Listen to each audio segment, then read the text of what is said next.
Nuo seniausių laikų avys lietuviams buvo ir maistas, ir žaliava aprangai, o akį džiugino gana įprastas kraštovaizdžio elementas – tai besiganančių avių bandos. Tačiau žmonių poreikiai keitėsi. Kylant gyvenimo lygiui, vis mažiau buvo vertinama vietinių avių vilna. Nebetiko avienos skonis. Siekiant geresnių ekonominių rodiklių, seniausia lietuviška šiurkščiavilnių avių veislė atsidūrė ant išnykimo ribos. Statistika remiantis 1924 metais, kurią man teko vartyti, tai Lietuvoje buvo 1,5 milijonai avių. Buvo avių kraštas ir avis mūsų protėviai ir seneliai žino, kad avis aprengs ir pamaitins. Avis buvo laikomas tam, kad duotų maistą, tai yra mėsa, ir kad duotų aprangą. Tai vilna ir avikailis. Tai mūsų senelius, prosenelius rengė. Ir Lietuvoje tik tai vyravo Lietuvos šiurkščiavilnė avis, kuri buvo mažai mėsos, prasta vilna, bet žmonės ją laikė dėl to, kad ji buvo vislumas. Vesdavo po 2-3 ėriukus ir juos išaugindavo, įsaugodavo, pieningumas geras buvo ir maitinimas. Bet atėjus Europai, pamačius, kad yra Europoje kitokių veislių, geresnių ir mūsų nepriklausomybės laikais, 25 metais, jau 30 metais į Lietuvą buvo pradėtos įvežti mėsinės avys, tai merinos, aisų, Vokietijos juodgalvės ir pradėta galvoti, ką daryti kaip su ta lietuviška medžiaga. Tai jau prasidėjęs buvo selekcinis darbas, kad šitai lietuviškai aviai duoti avinus kitų veislių ir padaryti kad atitiktų ekonominius poreikius ir būtų konkurencinga su vakarų Europos avim. Siekiant išsaugoti nykstančių vietinių šiurkščiavilnių avių genofondą, Lietuvos sveikatos mokslo universiteto gyvulininkystės instituto Lietuvos ūkinių gyvūnų genetinių išteklių apsaugos koordinavimo centras ėmėsi iniciatyvos. Ir šiuo metu čia yra laikomas didžiausias Lietuvos vietinių šiurkščiavilnių avių branduolys bei jų genofondas. Mokslo darbuotojų indėlis yra toks, kad būtent iniciatyva kilo mokslo mūsų institute. Kaip aš jau minėjau, profesorius Šveistys iškėlė šią idėją ir būtent mes pradėjom rinkti tuos išlikusius gyvūnus, formuoti jų atskiras bandeles ir kadangi jie buvo įsimėtę po visą Lietuvą, todėl buvo suformuotos mūsų institute ir va čia pradinis mokslo indėlis tai, kad išvis išliko tie gyvūnai. Jeigu būtų nesuformuotos pas mus bandos, jie būtų taip ir sunykę per tą laikotarpį.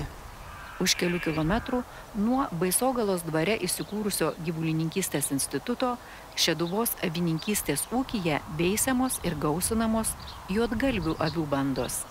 Ši lietuviška veislė išvesta 20 amžiaus viduryje, mišrinant seniausias Lietuvos vietinės šiurkščiavilnės avis su vilniniais Didžiosios Britanijos šropšyrais ir mėsiniais Vokietijos juodgalviais avinais. Šios veislės standartas patvirtintas 1961 metais. Per eilę metų, iki 85 metų buvo sukurta ir padaryta 4 avinų linijos. Tai yra pirmoji linija, kurie turėtų vislumo savybės, tai yra, kad daugiau ėriukų duotų. Kita linija buvo padaryta, kad duotų vilnos ilgumą. Trečia, kad vilnos tankumą. Ir ketvirta, kad mėsingumą. Tai buvo sukurta visas selekcinė sistema tom avim, kad galėtų jos tarpusavį kryžminti, kad ir nesigautų giminingas kryžminimas, kad vyktų tai va. Šita, kur mes dabar randamės Šeduvos avininkystės padalinyje, buvo laikoma 2000 ėriavedžių ir 20-30 avinų. Šiuo metu mes laikome 875 ėriavedės ir 26 avinai veisliniai. Kodėl tiek yra avinų? Todėl, kad yra 12 šeimų, tai iš kiekvienai šeimai po 2 avinėlius, tada turim dublerius, kurie padeda veislininkystės programai. Šis avis yra rujoja sezoniškumas, tai yra nuo vasaros vidurio iki gruodžio mėnesio. Gali ūkininkui patogu pasirinkti, kada jos atves prieauglį. Jeigu sukirksim, sakykime, vasaros Liepos mėnesį, rugpjūčio mėnesį, tai ves sausio mėnesį ir vasario mėnesį. Prieauglis mokslininkų ir darbuotojų akimis tai yra padaryti moksliniai tyrimai, yra metodikos, yra paaiškinimai, kad geriausia vis dėlto ir stipriausi ėriukai būna, kurie gimsta žiemos laikotarpiu.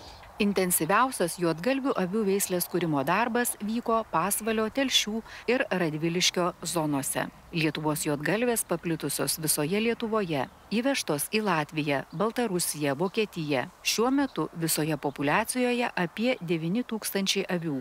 Nors avių yra nemažai, tačiau įvežus į Lietuvą produktyvesnių veislių avių, ūkininkai jomis bando gerinti Lietuvos juodgalves ir tada iškyla pavojus sunaikinti pastarųjų autentiškumą. Ūkininkų yra laikytojų avių Lietuvoje yra daug, virš 9 000, kurie nors vieną registruotą avių registrų centre, kur registruota yra. Bet tų ūkių, kurie laikytų, sakykime, Lietuvos juodgalvės avis, kurios turėtų, sakykime, veislinį statusą, yra gal 10, gal 12 ūkių, nes kiti yra, jeigu jie laiko, pavyzdžiui, Lietuvos juodgalvę, jie mišrina su kitų veislių avinais ir gauna, tikslas yra mėsa, ne veislė.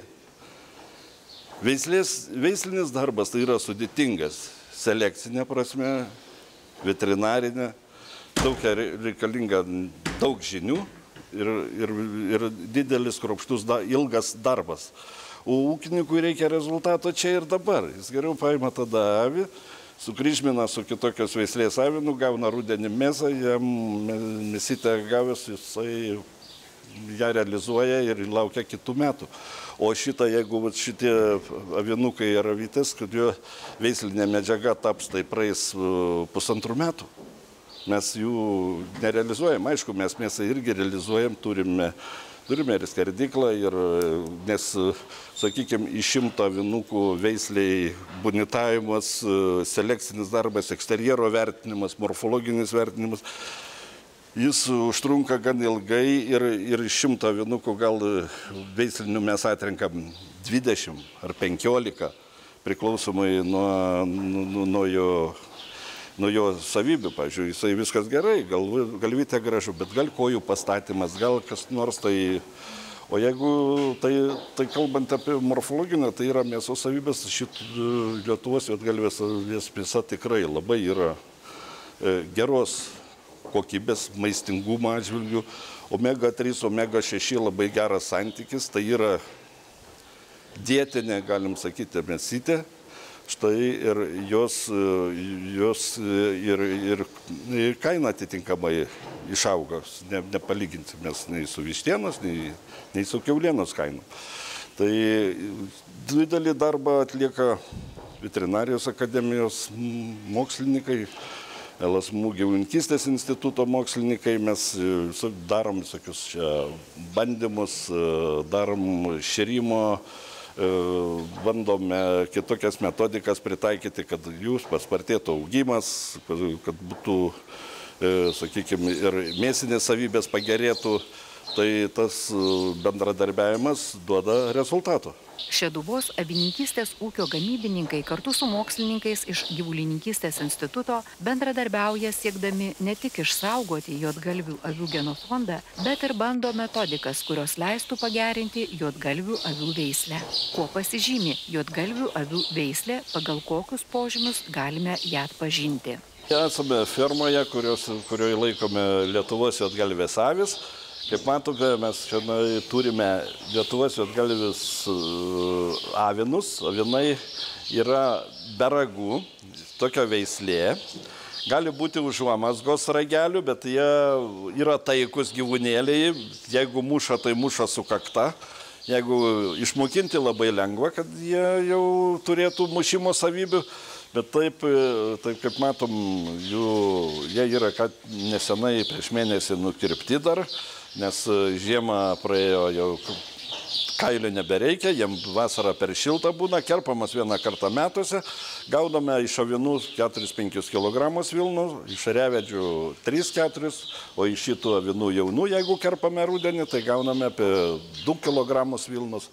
Bet Vilna, kaip ir minėjom, niekom šio laikotarpio mažai kur panaudoja. Aišku, panaudoja tik tai menininkai ir vilėjai ir kitam poreikiam, bet aišku, yra panaudojimas, jeigu kas išplauna, kaldras, pagalvės, tikrai šiltos, tikrai labai geros būna ir tikrai verta gulėti po tokią pagalvę, kuri yra ne iš sintetikos, o grina natūralus. Specialių sąlygų joms nereikia, joms svarbiausia, kad žiemos laikotarpiu neužšaltų vanduo, tai vadinasi, turi būti pliusinė temperatūra ir kad nebūtų skersvėjų, kad ir nelytų lietus į Vilną ant nugaros, ant jos mens.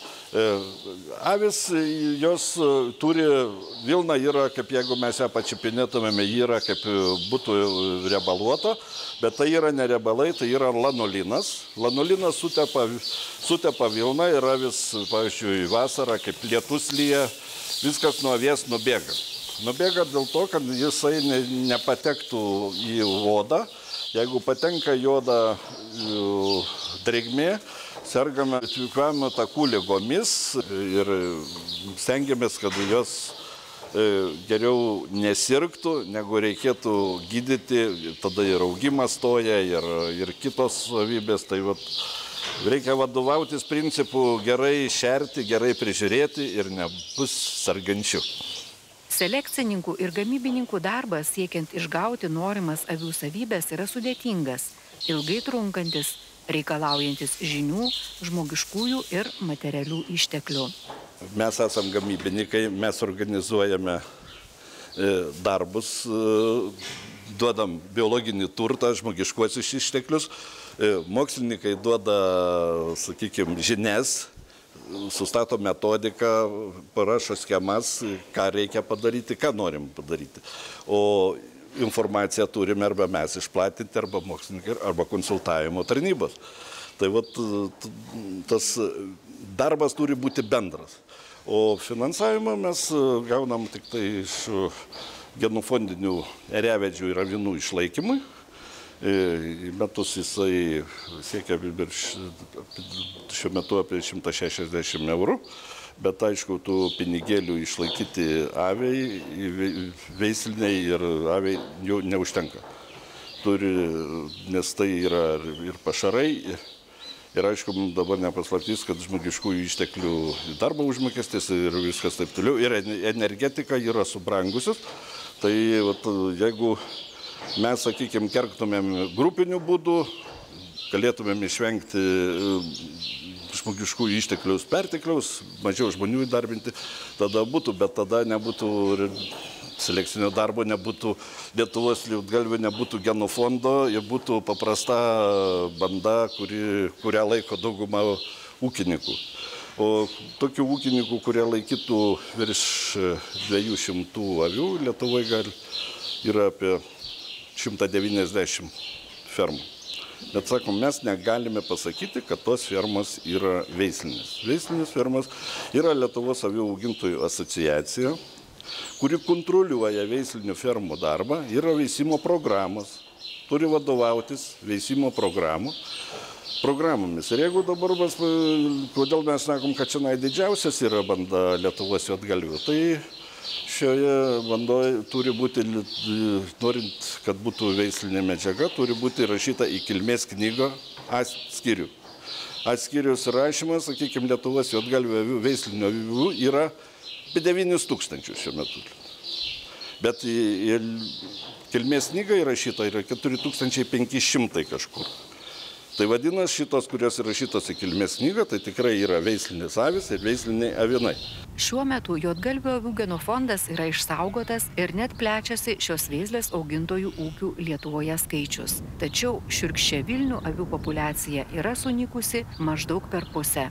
Akivaizdu, kad esamos valstybės rėmimo programos nepadengia ūkininkų išlaidų, o be ekonominių rezultatų entuziazmo lieka mažai. Dėl veislės paplitimo visoje Lietuvoje kyla daug klausimų, nes ne tik avių augintojai stabdo savo veiklas. trūksta ir žinių trūksta, kažkaip dalis žmonių praradę yra verslumą ir tiesiog kol kas situacija gana kebli. Nes būtent kada yra tokios senosios veislės, jų nėra daug ir aišku, perdirbimo stambios įmonės jais neužsiima, reikia smulkesnių.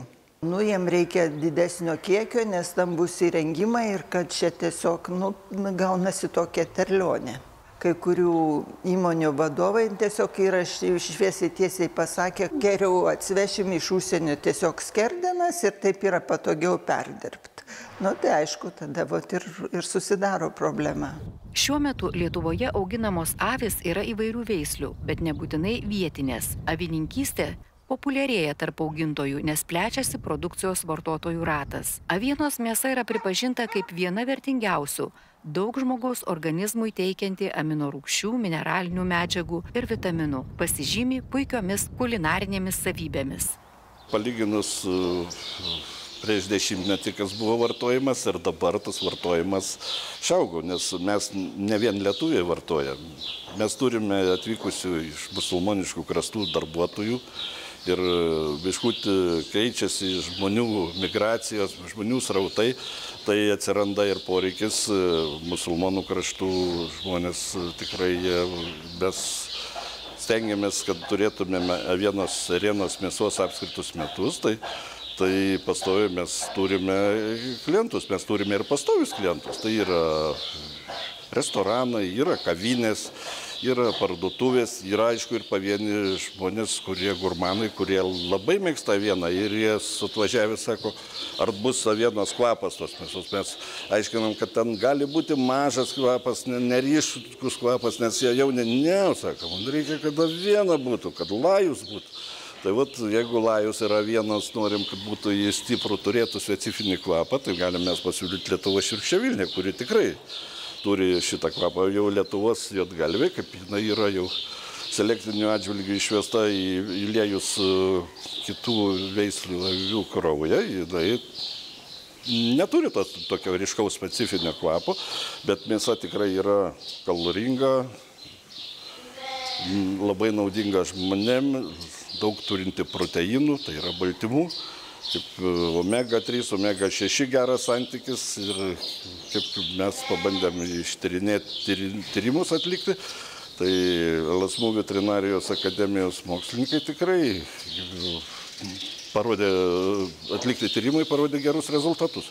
Siekdami populiarinti vietinės avis, Šeduvos avininkystės ūkio specialistai užsiima ne tik tiesioginių darbų, puoselėjant juodgalvių avių bandas, bet ir organizuoja kasmetinės parodas, kuriuose edukacijų metu demonstruoja, kaip įvairiai galima panaudoti iš avies gaunamą produkciją. Tikimasi, kad žmonių susidomėjimas padės atgaivinti ir kitas pamirštas veiklas.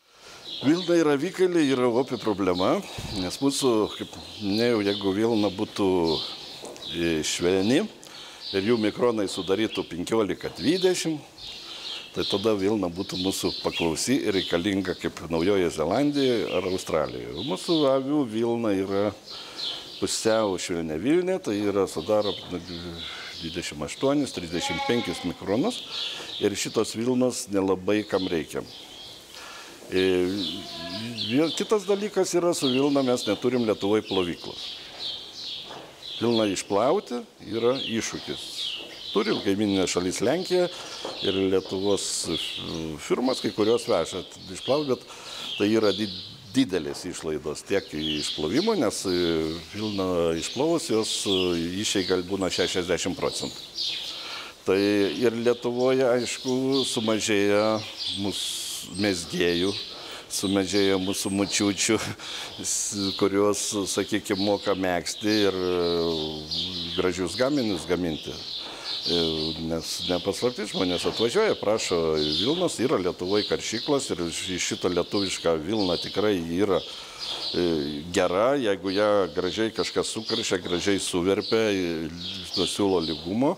Žmonės taip, pavieniai žmonės taip, dar mesga kojinės, mesga pirštinės, mesga šalikus, mesga kepurės, tikrai, ir kai būna, sakykime, vieną kartą į metus organizuojama avininkystės paroda ir atveža gaminių iš Vilnos, tai yra ne tik tai mezgimas, bet ir vėlimas ir kitokių, išvelia viską, žaisliukus, pirties kepurės, batus, kitokių visokiausiom progom žaisliukus ar paveikslus, kurie tikrai gražus ir tikrai stilingi. Ir tai mes matom, kad Lietuvoje yra kūrybingų žmonių, kurie sugeba padaryti iš Vilniaus gaminius.